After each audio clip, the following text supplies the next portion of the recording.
ever have that animated movie that comes out in the previous year that you completely forgot came out? Well, in this case, it would definitely have to be The Star. I completely forgot about this movie when I started doing the animation explosion because I didn't really remember much from it. This is the third movie from Sony Pictures Animation, and after their last disaster, I was at least hoping that this would be better, but honestly, I can't really say it's that good. This movie stars a young donkey named Bo, who yearns for life beyond his daily grind at the village mill. One day, he finds the courage to break free and goes on an adventure of his dreams. On his journey, he teams up with Ruth, a lovable sheep who has lost her flock, and Dave, a dove with lofty aspirations. So now, Bo and his new friends follow the star and become accidental heroes in the greatest story ever told. The First Christmas. Yes, they're tackling the nativity story, and I honestly don't think it's that great at doing it. First off, the animation looks alright. I honestly don't think it looks that great. It almost looks like a direct-to-DVD movie. I mean, maybe that's because Sony Pictures Animation put most of their animation efforts into Smurfs: The Lost Village and the Emoji Movie, but still, this movie looks like a direct-to-DVD movie. It looks fine. Sometimes it looks really good, but for the most part, it's just average. Just because this movie's diving in a more serious tone with the whole First Christmas story, the movie's really not that much. It's just another generic animated movie for kids, and if you've seen a lot of animated movies, especially ones starring animals, you've pretty much seen The Star. There's the main character who wants more, the annoying comic relief, the other comic reliefs, the eccentric one, the two villains. You've pretty much seen The Star if you've seen most other animated movies. Okay, so this sounds like your generic kids movie. Is there anything good in it?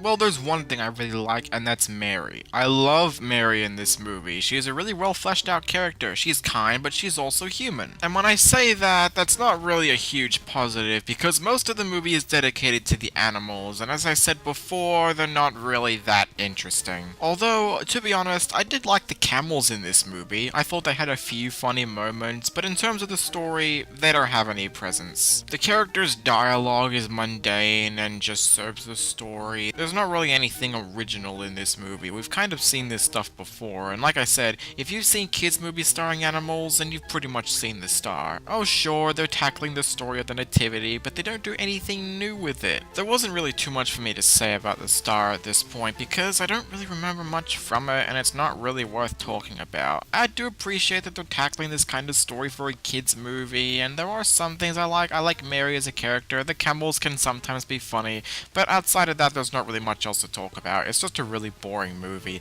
The characters aren't that interesting, the movie's not really that funny. There's a lot of characters I just wanted to stomp on, and the animation's not that great. If you're curious, give it a watch, but if not, I can say you can easily skip this movie.